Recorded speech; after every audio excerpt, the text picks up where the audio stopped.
13. Still basically the same process here. This is a subtraction, that's addition. So here, yeah, this is actually pretty much the same thing. We're going to give this guy, I like to wrap these in parentheses. I think I've told you that many times.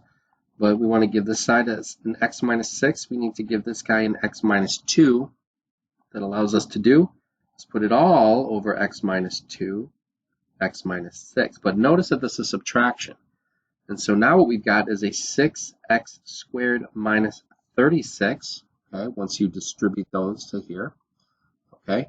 And then we're going to have that's a negative 3 now, okay? So this is very tricky. So negative 3x, and then negative 3 times negative 2 is a positive 6, okay? So that ends up giving us a negative, is that right, positive 6? Yep.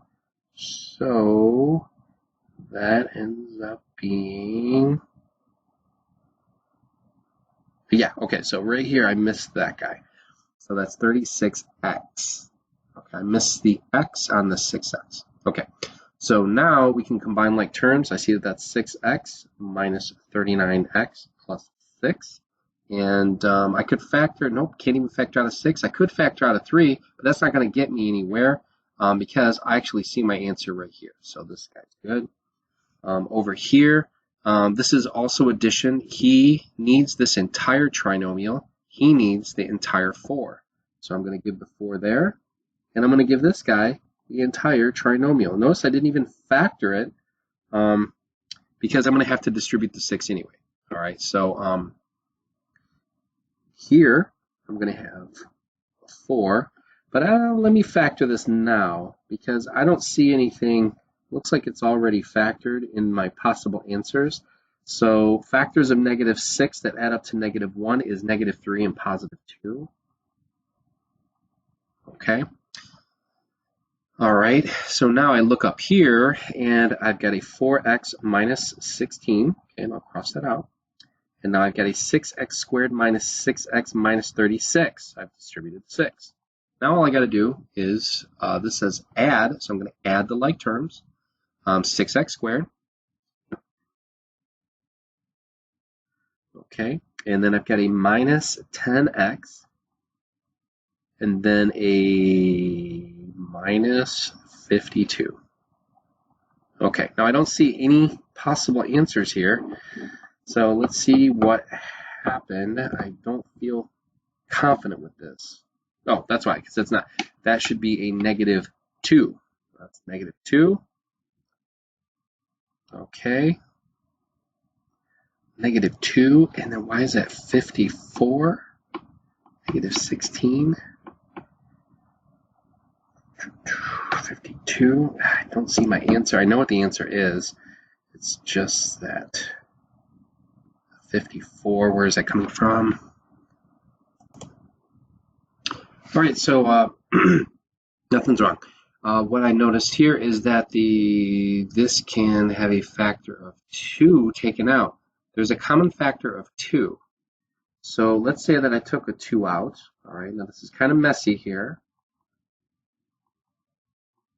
All right, that's 26. Okay, if I took a factor out of 2, the 2 and this 4 can reduce just by a factor of 2.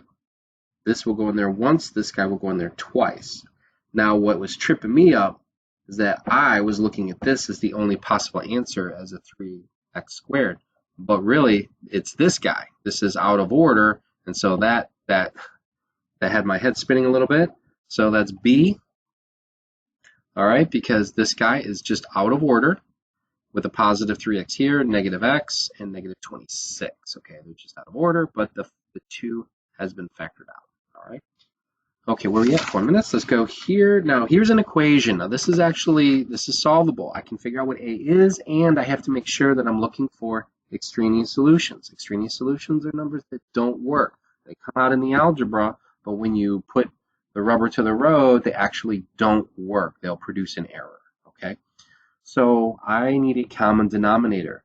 What's really nice about this problem is that it's almost a squared across the board, but this guy is lacking an a. So he needs an extra a. And so if I give him an extra a and give that one to the 6, what I've done is I've completely evened the playing field so that this guy is out. All right, and I have 4 equals 6a plus 6.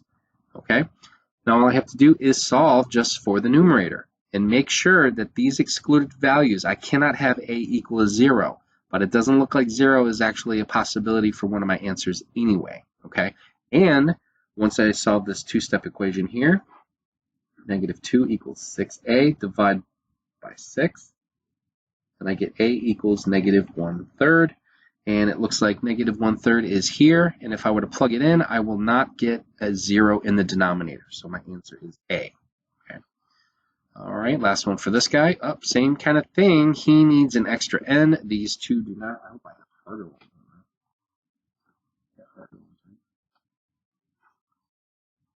Oh, you guys got lucky, man.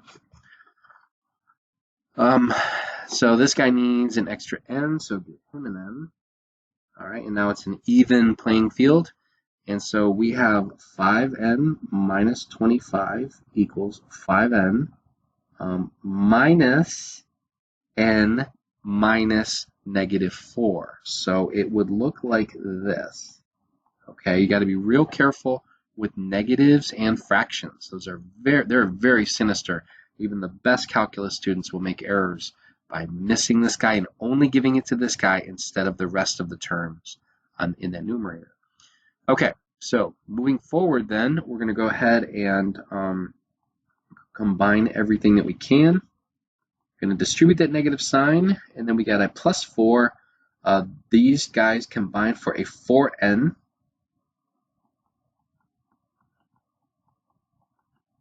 All right, let's move this guy over here for 29. Okay, positive 29. And this guy comes over here as a negative 4n, so that will actually drop to a positive 1n, and the answer is 29. Does 29 pose a problem? Nope, just 0. N cannot equal 0. That would be the excluded value, and so my final answer is that.